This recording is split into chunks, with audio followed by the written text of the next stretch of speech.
Welcome to doctor மைக்லீஸ் music therapy channel. இன்றைய பதிவிலையும் positive thinking and mental hygiene என்ற தலைப்பில் சில செய்திகளை நம்ம பகிர்ந்துக்கலாம். சென்ற பதிவில் பார்த்தோம், பாசிட்டிவ் திங்கிங் எந்த அளவுக்கு நம்மளோட மன திண்மையை, மனதில் இருக்கிற தெளிவான எண்ண ஓட்டங்களை வெளிக்கொணர முடியும், எப்படி வெளிப்படுத்தும் அப்படின்றத பார்த்தோம். என்னெல்லாம் செய்யணும் அப்படின்னு. ஆனால் அதற்கு தொடர்புடைய வரிசையில் முதல்ல மென்டல் ஹைஜீன் நம்மளுக்கு சிறப்பாக இருக்கணும். அப்படின்னா என்ன? எண்ண ஓட்டங்கள் திறமையாகவும் தீர்மானமாக ஒரு விஷயத்தை சொல்லணும், சரியானதாகவும் ஏற்புடையதாகவும் இருக்கணும். அப்படின்னு சொன்னால் அதுக்கு முதல்ல what should we two?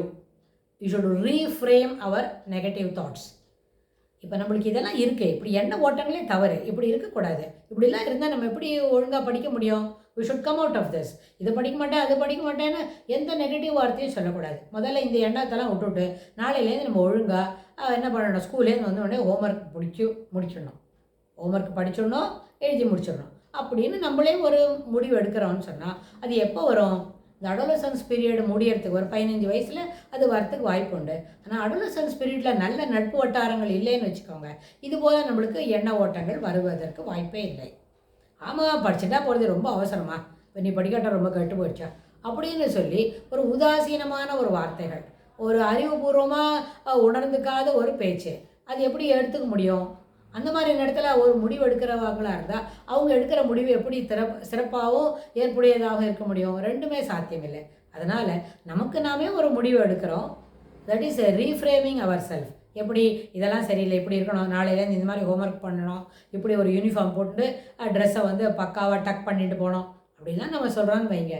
So அதுக்கு தகுந்தா போல் அந்த எண்ண ஓட்டங்கள் மெச்சூர்டாக இருக்கணும். அந்த எண்ண ஓட்டங்கள் எக்ஸ்ப்ரெசிவ் பிஹேவியரில் ஏற்புடையதாக இருக்கணும். அப்புறம் அந்த எண்ண ஓட்டங்கள் சரியானதாக இருக்கணும். நான் இதெல்லாம் செய்ய மாட்டேன், எனக்கு அவ்வளோதான் தெரியும் அப்படின்னு, எனக்கு அவ்வளோதான் தெரியும்னு சொல்கிறது மேலே தெரிஞ்சுக்கிறதுக்கு இஷ்டம் இல்லைன்னு சொல்கிறேங்க.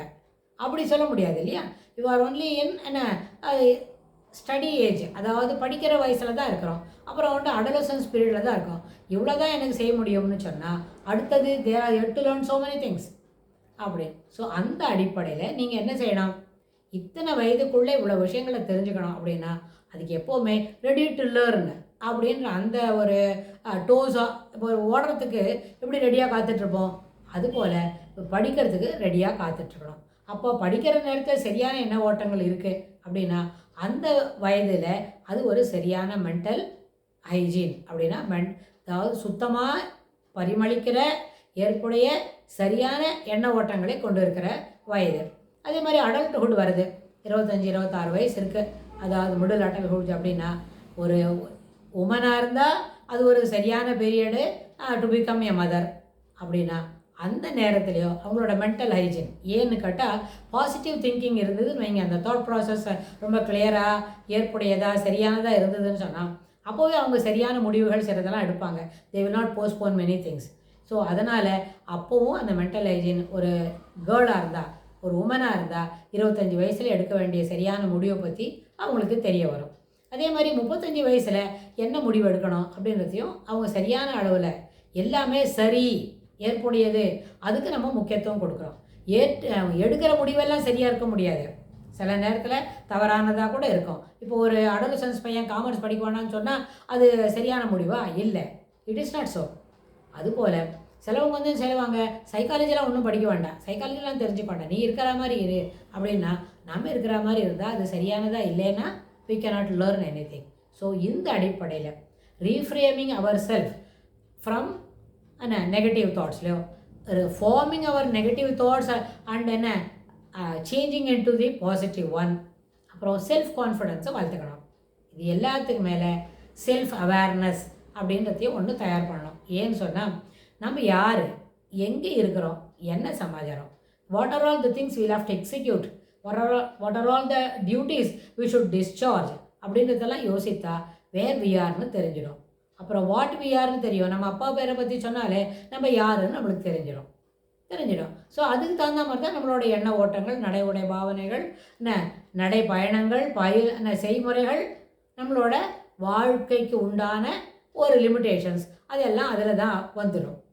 அதுக்கு மேலே இட் கேன் பி வாழ்க்கைக்கு உண்டான ஆதாரங்களை நம்ம எப்படி மேலும் மேலும் வளர்த்துக்கலாம்னா, நாம் சரியான உள்ள படித்து நல்ல ஒரு வேலை கிடச்சி from that we are earning அப்படின்னா we can enhance our quality of life. Till such time we are under the father's care. அப்பா கொடுக்குற கேரில் தான் இருக்க போகிறோன்னா அங்கே நிறைய லிமிடேஷன்ஸ் இருக்கும்.